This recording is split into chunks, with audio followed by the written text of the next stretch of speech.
Well, we made it here this morning.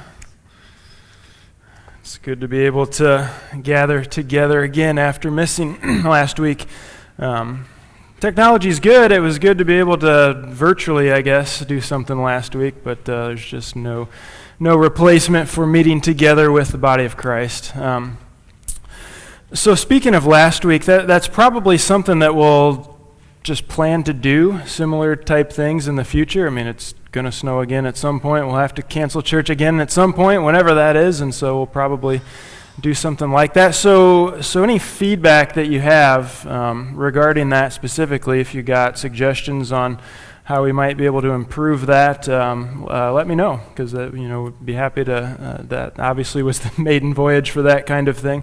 But one thing I do want to ask you right now, because we're in a sermon series, and so last week when we did the online virtual service, I just took the sermon from that morning and kind of tried to tweak it a little bit, but it was in the series, and so as I was thinking through that this week, I thought, well, next time should we do something different and kind of push everything back a week? That way, if some people didn't watch, then we're not missing a sermon in the series, or should we just go ahead as normal? So I want to take a quick poll just to see who did watch last week, and I don't want to embarrass anybody, so I'm going to pull out I don't even have to do it yet, so I'm going to pull out my inner evangelist. So with every head bowed, with every eye closed, really, go ahead, close. I don't want to point. So if you watched last week, or if you watched live or later on in the week, just put your hand up just so I can get a sense of what we ought to do next time. Go, okay, that's good. All right, you can open your eyes. I just so you know, I just want to know how we ought to maybe approach that going forward. So thanks for that. So over the last couple of weeks, I did some study on the word radical. And really what I found is that I think for all these years I've kind of been somewhat mistaken about what the word radical truly means. When I hear the word radical used today, I think it's often used to denote something that is extreme in nature. So for example, in politics, right, the term radical would often mean that someone leans as far right or as far left as you could possibly be on the political spectrum, right? It'd be considered radical. In religion, the term radical Islam, that's usually used to denote a Muslim who is extreme in their beliefs or in their adherence to the Quran. Or oftentimes a radical is just someone who wants to see extreme change in one arena or another. But the deeper I dug, I discovered that our English word radical, it comes from the Latin word radix, which most literally means root. Okay, that Latin word root is the definition of it. And in fact, that's why some people grow a vegetable in their gardens called a radish. I didn't know this before, but the word radix, it means root. And so if you've ever grown a radish in your garden, you know that what you're eating of the radish is a root. And that's not the only vegetable like that, but that's the radish. So I guess you could say the most radical vegetable in your garden is the radish, believe it or not. But bad jokes aside, when something or someone is referred to as radical, it really shouldn't be used to describe something extreme. It should be used to describe something that is foundational. Something foundational in nature, something that is at the root of their being. So rather than extreme, a synonym for radical would be thorough. So when I'm acting radically, I'm taking a root or a foundational aspect and I'm thoroughly allowing it to impact how I live. A radical doesn't have to be someone different from those around them. Doesn't have to be. But a radical does have to be someone who is comprehensive and exhaustive in how they live. Their actions must be thorough. They must be absolute. So what we're going to see this morning is that Jesus was radical in his love for sinners. His love for people, but especially sinners. But it doesn't just mean that he loved sinners in an extreme way. What it really means is that Jesus' love for sinners was deep. It was foundational, it was thorough, it was exhaustive. And what we're going to see clearly is we're going to see a situation that involved someone in first century Jewish culture who was often viewed as the worst of sinners. Okay, that would be tax collectors. They were viewed as the worst sinners that you could be. And so it's just a short passage, so if you want to open with me to Mark chapter 2, that's where we will be this morning. I want to read through these verses for us, and then I want to give really some background on the situation. I think it's helpful to understand really what's going on with the culture there, because it really causes this story to come to life and give some added depth and meaning to it. So Mark chapter 2, verse 13 is where we are going to pick it up this morning. It says, "He went out again beside the sea, and all the crowd was coming to him, and he was teaching them. And as he passed by, he saw Levi, the son of Alphaeus, sitting at the tax booth, and he said to him, 'Follow me.' And he rose and followed him. And as he reclined at table in his house, many tax collectors and sinners were reclining with Jesus and his disciples, for there were many who followed him. And the scribes of the Pharisees, when they saw that he was eating with sinners and tax collectors, said to his disciples, 'Why does he eat with tax collectors and sinners?' And when Jesus heard it, he said to them, 'Those who are well have no need of a physician, but those who are sick. I came not to call the righteous, but sinners.'" So some background things. Just like in 21st century America, first century Rome, the Roman government, was one of taxation. Okay, so in that way we can easily understand what's taking place here. We love our taxes just like they love their taxes, right?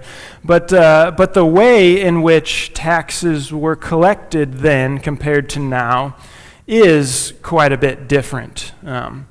Now tax rates, they're set by law, and the government has various employees that they have who see that taxes are paid both in full and in a timely manner. Okay, and so that's how taxes are collected. In the Roman world, that was not the case. So what would happen in the Roman world is that when they wanted, let's say that the Romans wanted to collect taxes on all of the land owned in Galilee. They wanted to have a land tax. Rather than enact a law and demand that each landowner pay a specified amount, they would instead hold an auction. But those bidding in the auction weren't trying to buy something. They were bidding on the right to be contracted by the Romans to go collect those taxes. So for example, let's say Ross down here, he's at this auction. He bids $100,000 in this auction that the government's having. And let's say Bob over here, when you sit in front, you get to be involved. So let's say Bob says, "Well, I'm going to bid $110,000. And Roger says, "Well, I'm going to bid $120,000. And around they go, and we'll say Roger comes out on top. He has the final bid of $200,000. Okay, he's the high bid at this auction. Now, as far as Rome is concerned, that $200,000, which is paid in advance, that $200,000 is the taxes that Rome is going to collect for the land in Galilee. But Roger didn't bid that amount because he's a nice guy and wants to pay everybody's taxes. He's a nice guy, but that's not why he wanted to do that. What Roger's going to do is he's going to go back to Galilee, and his idea is I'm going to collect these taxes and turn a profit here. So I'm going to try to get $220,000 or $250,000, more than $200,000. I'm going to go collect the taxes, and whatever is over and above that $200,000, I come out ahead. Okay, so that's how taxes, and that's the common way taxes were collected in the Roman Empire. Not just land taxes, but taxes on other property and goods that were bought and sold, or even transported through the region. So turning our attention to our story this morning in Mark chapter 2, Levi was a tax collector, and just to kind of clear things up. it's widely agreed that the man called Levi here and in Luke's gospel is the same as the tax collector called Matthew in Matthew's gospel, and in fact, potentially the one who wrote Matthew's gospel. So what it seems is that Levi was this man's original name, and then once he became a follower of Jesus, as was common, his name was changed, and it was changed to Matthew. So when you see Levi the tax collector and Matthew the tax collector, most people are in agreement that that is the same person. Okay, and in fact, the one who probably wrote Matthew's gospel. So we can kind of keep that in mind here. But based upon the details of this story, it seems like Levi was a tax collector who was focused on the taxation of goods that were being transported through that area. So you can see in verse 14, Jesus came upon Levi as he was going on his way, as he was walking along the road. And when it says tax booth in verse 14, to literally translate that, it means place of customs. So a place where customs were paid, okay? So Capernaum was a town that was on a major trade route between Damascus and Egypt and the Mediterranean Sea. So there was a large amount of goods that flowed through this area. And as is still the case today, goods are taxed when they cross borders and go from one place to another. So Levi had a booth that he sat in and collected taxes on this road as the goods went back and forth as they crossed through the region. Now, most likely, Levi was not the guy who won the auction, okay, like we were talking about Roger. Most likely, Levi was not that guy who won the auction. In Luke's gospel, in chapter 19, when he shares the story of Zacchaeus, who was another tax collector, Zacchaeus was said to be the chief tax collector. And most likely, Zacchaeus was one of the guys who won the auction. Okay, he would be the guy in that specific arena. Levi, here in our story, would be a guy who works for the guy who won the auction. Okay, but Levi's role would be much the same, most likely. Levi, being employed by a chief tax collector, had an amount that he needed to gather in his tax booth to give to his boss. And if he got more than that, then good for him. He spun a profit. But he had an amount that he was obligated to pay to his boss.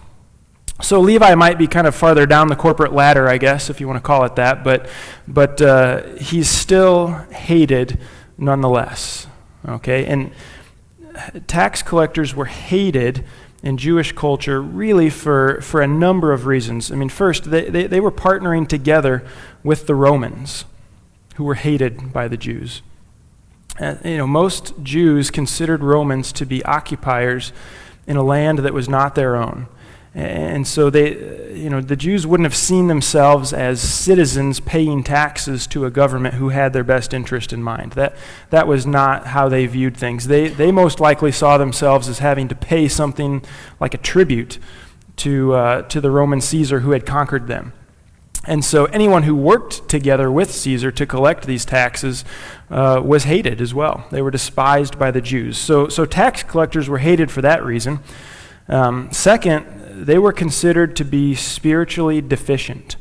I mean, it was widely known that tax collectors were dishonest cheats. It wasn't a secret in that time.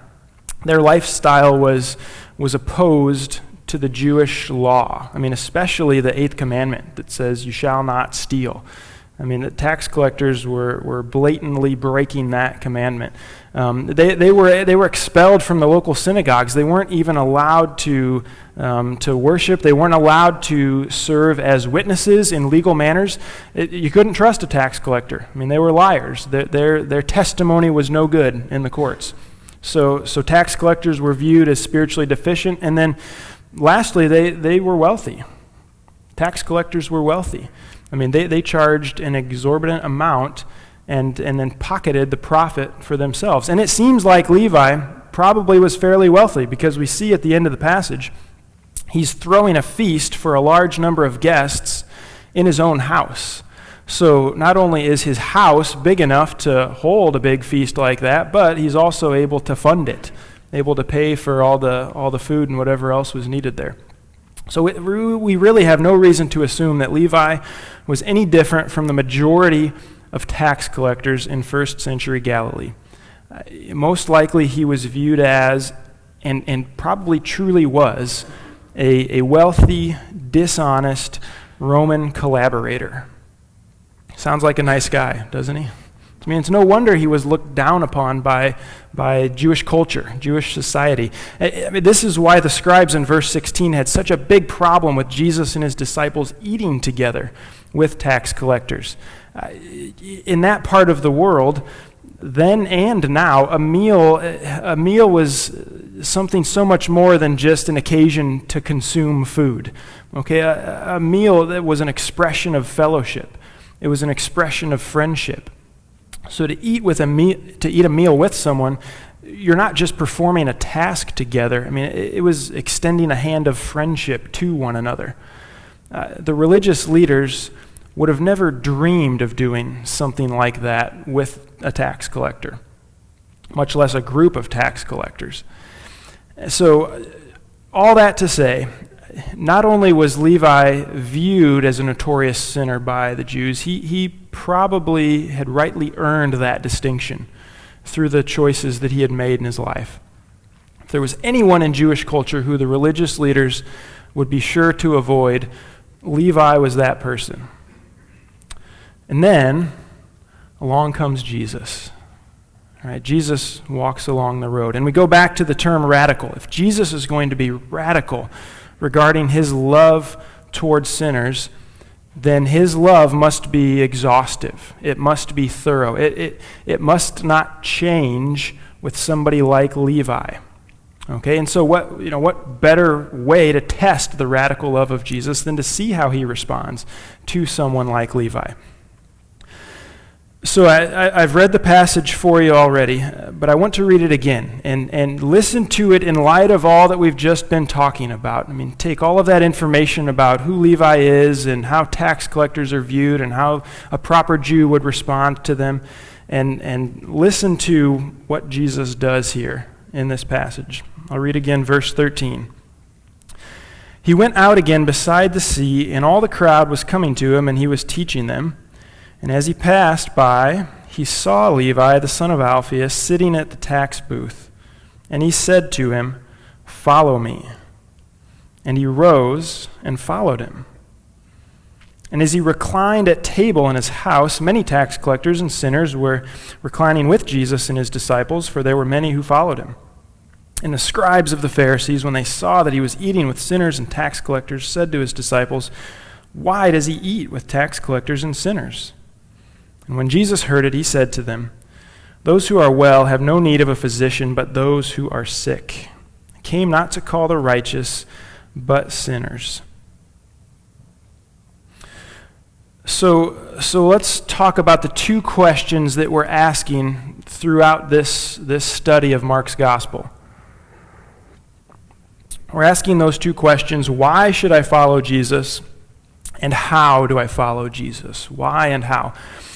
So starting with the why, I mean, let's look at it from Levi's perspective, okay, trying to put ourselves in his shoes for the moment. Imagine what it would have been like to have been a tax collector in that culture. I mean, around here, when you drive in the country, people wave at you, you don't even know who they are, right? It's just kind of polite to wave.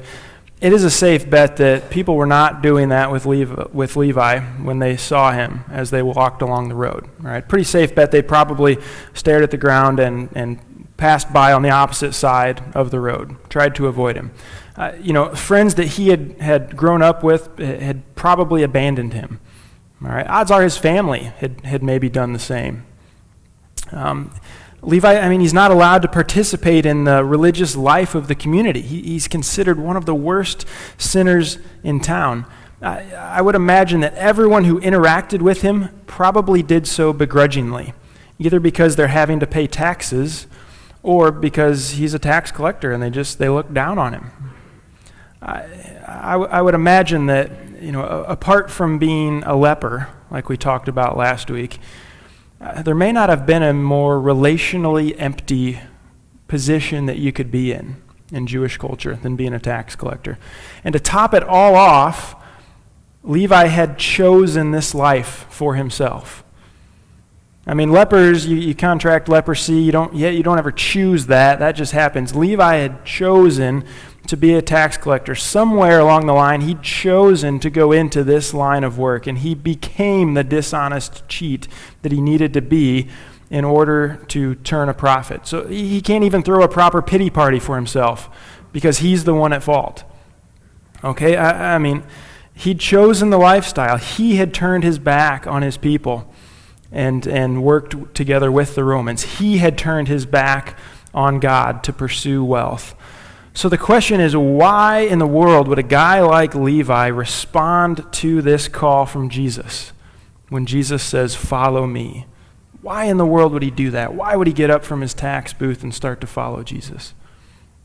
And I think part of it is precisely because of what Jesus said in verse 17, where Jesus says that he has come to call sinners. I mean, Levi was a sinner, and it's safe to say that he knew he was a sinner.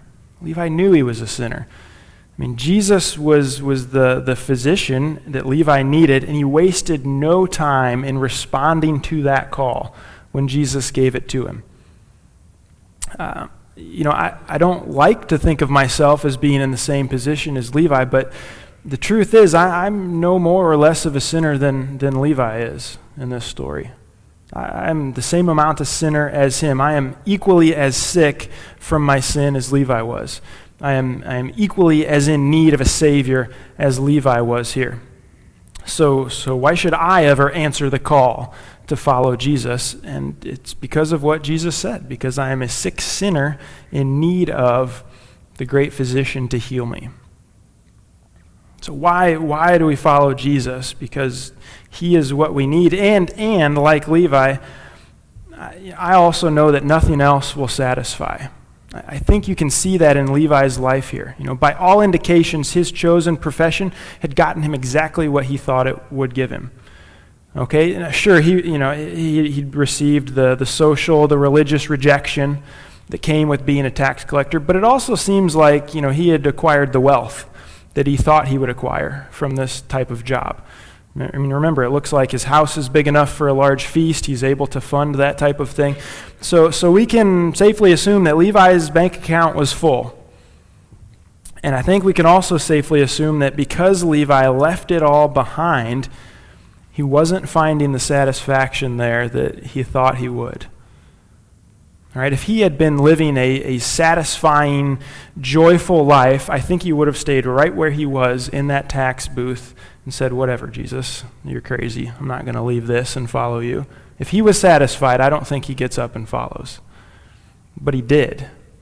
He rose up from his tax booth and he followed Jesus, and I think it's the example that says he's not satisfied with the life that he had for himself. And what's interesting is another wealthy man who lived some 1,000 years before Levi came to the exact same conclusion. So let me read for you what Solomon wrote in the book of Ecclesiastes. In chapter 2, Solomon wrote this. He said, "I said in my heart, 'Come now, I will test you with pleasure. Enjoy yourself.' But behold, this also was vanity. I said of laughter, 'It is mad,' and of pleasure, 'What use is it?' I searched with my heart how to cheer my body with wine, my heart still guiding me with wisdom, and how to lay hold on folly, till I might see what was good for the children of man to do under heaven during the few days of their life. I made great works. I built houses and planted vineyards for myself.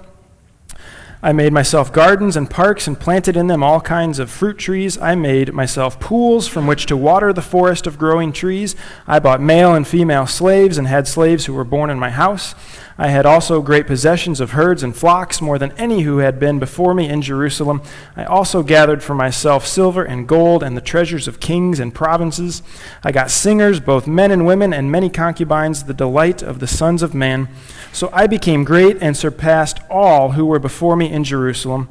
Also my wisdom remained with me, and whatever my eyes desired I did not keep from them. I kept my heart from no pleasure, for my heart found pleasure in all my toil, and this was my reward for all my toil. Then I considered all that my hands had done, and the toil I had expended in doing it, And behold, all was vanity and a striving after wind, and there was nothing to be gained under the sun. And then he went on a little bit later. Chapter 5, he says, "Who loves money? He who loves money will not be satisfied with money, nor he who loves wealth with his income. This also is vanity." So Solomon came to that conclusion, and I think 1,000 years later, what we see in the life of Levi is that he came to that same conclusion as well. So why should we follow Jesus? There's nothing else in life that's going to satisfy. I mean, the book of Ecclesiastes goes into other areas of life to prove that as well, not just wealth.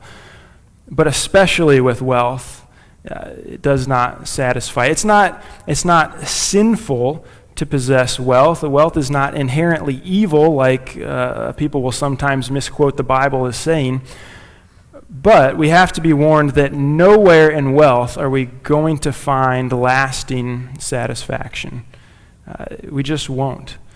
Now, Jesus calls out to us and he says, "Follow me." The American dream, the typical American dream, that calls out to us as well and says, "Follow me." Though they both speak to us. The difference is that following the American dream will not lead to anything lasting. It will lead us to a place where I think one day, like Levi, we'll be sitting amidst our wealth only to find that we're very unsatisfied with it. And Solomon came to that conclusion. Levi came to that conclusion. We shouldn't think that we're going to come to any different conclusion in our lives. All right? Just like Jesus saw Levi, Jesus sees us sitting in the midst of our dissatisfaction as well. And Jesus knows, I think, that we are longing for something deeper too. And so he calls out to us as he calls out to Levi and says, "Follow me. Follow me." So why in the world should we get up from our tax booth to accept that call? And it's because the other things in life that we pursue, they don't lead to lasting satisfaction. They were never meant to, and they don't.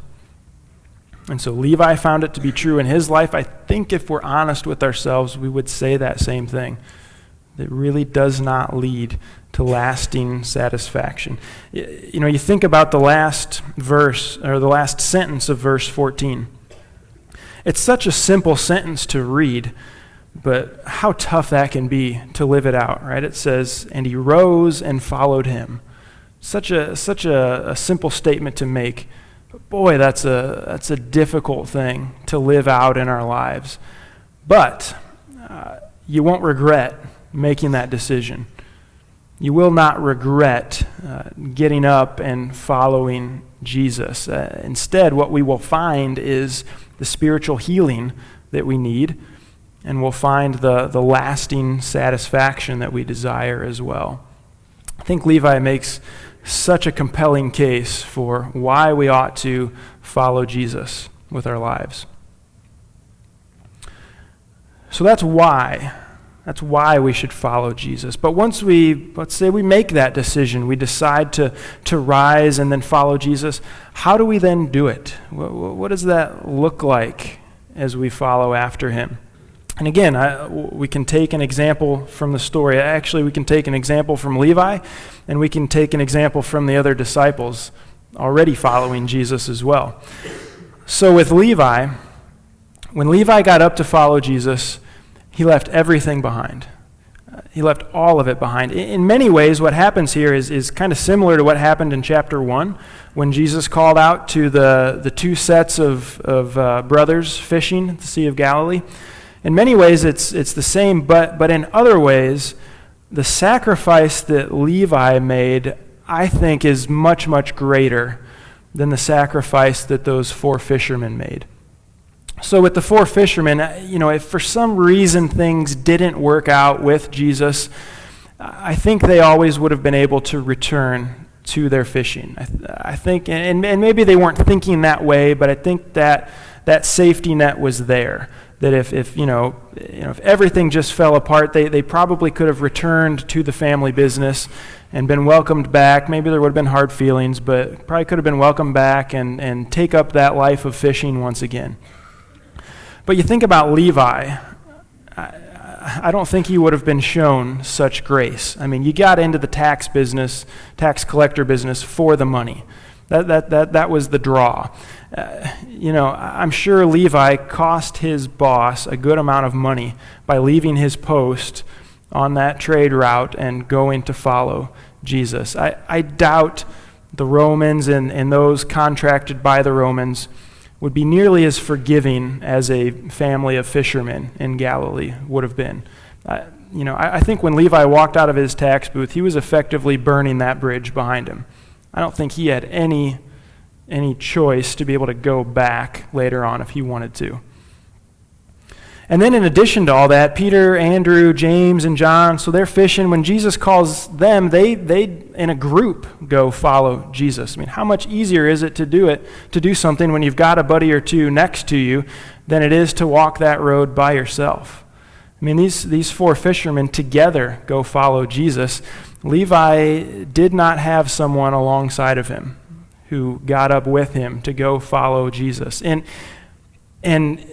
I think a lot of times when I think of the 12 disciples, it may be putting Judas to the side, but when I think of the other 11 disciples, I think of them as, this tight group of guys that all get along together and all think exactly the same, and maybe Peter's a little quicker to talk than others, but, I kind of group them all, the 11 disciples, when in reality, there were some very, very different personalities in the disciples, very, very different backgrounds.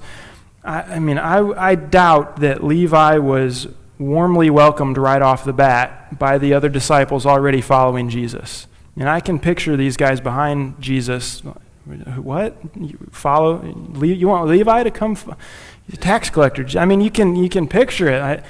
I'm not saying that they eventually didn't get along, but I would say right off the bat, maybe they did welcome him in. It's speculation, but I would not be surprised if there was a little bit of hardship they had to get through first. All right, man, we've got a tax collector in our group now. So Levi leaves everything behind and he goes to follow Jesus and goes with his disciples, and he's not even assured that he's going to be warmly welcomed by everyone else in the group there. But in the face of all of that, Levi still leaves it all behind. He left behind everything to follow Jesus. And there's stories in the Bible where we see people failing to leave everything behind. Perhaps the most famous one is, and we'll see it in Mark chapter 10, is with the rich young ruler, right? Where, he lauds his ability to keep the commandments and he thinks he's doing everything correctly, and Jesus says, leave your wealth behind and give it away to the poor. Come follow me. And he doesn't. He walks away. He refuses to leave that behind in order to follow Jesus. In Luke, we see a place where Jesus challenged a man to give up all his comfort, really, to come follow Jesus. He challenges another person to place Jesus ahead of even his own family. We even talked in the opening sermon of this series how Mark himself deserted Paul and Barnabas on their first missionary journey. And we don't know exactly why Mark turned back, but whatever the reason was, we know Paul didn't view it as a valid one. Paul was pretty upset by it. So even Mark, you could say, didn't at first give up everything, leave everything behind in order to follow after Jesus. So the question is, how do you and I follow Jesus? I think it's the same way that Levi did. I think it's leaving behind anything that hinders. By being willing to turn our back on anything that keeps us from fully following Jesus with our lives. There's things in our lives, and they're not even necessarily bad things, but when we give them too high of a priority, they keep us from following after Jesus. There's things that we have to be willing to leave behind for the sake of following after Jesus, for the sake of his kingdom. So I guess the question that we all should ask, the question I need to ask myself, what do I need to leave behind If I'm honest with myself, what is keeping me from following Jesus? And if you want a real good way to answer that question, ask your spouse or your kids or somebody that knows you well. What is keeping me from following Jesus? And then whatever that answer is, the question is then, do we leave that behind? Do we get up? Do we walk, turn our back on that and walk away from it? Follow fully after Jesus. So Levi sets that example for us. He leaves everything behind. He leaves behind what hinders him. The other disciples already following Jesus, I think they give us an example too of how to follow Jesus. The other disciples were doing exactly what Jesus was doing when it came to relating to sinners, interacting with sinners. Did you catch in verse 15 that it wasn't just Jesus eating at Levi's house? The disciples were there with him as well. So people would have been talking about the disciples, how they were associating with tax collectors. I mean, the disciples risked being shunned by their friends and family and religious leaders for their actions in this story. But yet, they were willing to disregard all of that, and when Jesus walked into Levi's house to eat together with them, the disciples walked in too. They followed after him. So I guess the question for us is, do you and I eat with tax collectors? And we're not talking somebody employed by the IRS, right? In that general sense, do we eat with tax collectors? Do we interact with those who are rejected by culture? Do we befriend those who've been rejected in the past by the church? Do we associate with people who have rejected God and gone their own way? Can I suggest we ought to be? We ought to be interacting with people in those situations. And this, in all honesty, this is something that the early church struggled with. When you look in the book of Acts, at the beginning of the book of Acts, there's about 120 believers in Jerusalem, and they're Jewish Christians. And by the time you get to chapter 15 in the book of Acts, the church has to figure out, what do we do with this vast number of Gentile believers coming to faith in Jesus? But the journey from point A to point B was not an easy one. I mean, when you read those chapters, the first 15 chapters of Acts, you see that. You see that the apostles were thrown in prison by the religious leaders because they were preaching the gospel message. They were preaching an inclusive gospel message, not just for Jews, but for Gentiles as well. The Jewish believers, they really only left Jerusalem when persecution forced them to. Okay, you also see when it came to Philip was a Jewish believer, and an angel of the Lord had to command Philip to go speak to an Ethiopian who would have been a Gentile. Peter, who was a Jew, he had a vision 3 times. He had to have a vision where he was told to go and eat with a Gentile. Later on, after Peter did that, he had to defend himself to the church in Jerusalem. Barnabas was sent by the apostles in Jerusalem. He was sent to Antioch to kind of check things out because the church in Jerusalem, they were concerned about all of these Gentile believers who were coming to faith in Antioch. In many cities that Paul and Barnabas went to, the Jews attempted to stone them because they were preaching to the Gentiles. So, I mean, it was something that the early church had to learn for sure. That they don't just interact with people like themselves, but that they interact with everyone, Gentiles included. So to follow Jesus means that we are going to be interacting with people who are not only different than us, but who've been written off in one area or another. It means that when a person is chosen to reject God completely, we still reach out to them. When a person is shunned and forgotten by society, we notice them. We invest in their life. When a person has utterly failed in the past, we give them another chance. We offer them forgiveness. I think that's what following Jesus looks like. Now, to be sure, there's going to be people in our ear, maybe behind our back, questioning us. I mean, you could see it in that story with the scribes. Why are you eating with tax collectors for? What are you guys doing? We shouldn't think that we're going to be immune to that type of thing. if we truly do follow Jesus in this way. But if we do that, we're going to find Jesus leading us to people that we probably wouldn't normally interact with, maybe would have completely avoided otherwise. But to follow after Jesus is to take the gospel even to someone in a situation like that. So Jesus is a Messiah for sinners. That's our title this morning. Jesus is a Messiah for sinners, all sinners. I mean, he's radical. He's thorough. He's exhaustive in his love for all sinners. He has as much love for the repentant person in the temple who was bringing a sacrifice as he did for the tax collector openly cheating people from his tax collector booth. Jesus had the same love for each person. And I think there's two major implications of that. And so I'll end with that. Two major implications. The first, because Jesus is a Messiah for all sinners, that means he's a Messiah for you and me. We are included in his love. His love for us is radical as well. And so that's why we follow him.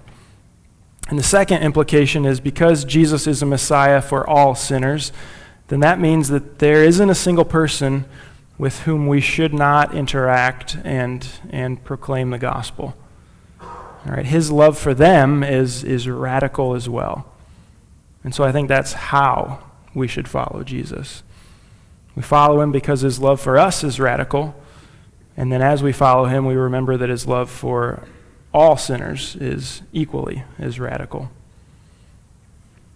So would you stand with me? We're going to close with a few songs really focusing on that love and our response to that. God, I give you praise this morning. We worship you because your love is radical. You are a Messiah for sinners, and that includes me, and that includes all of us here. And so we thank you for that, God. God, as you call out to us, my prayer is that each and every one of us here would see why we ought to follow you.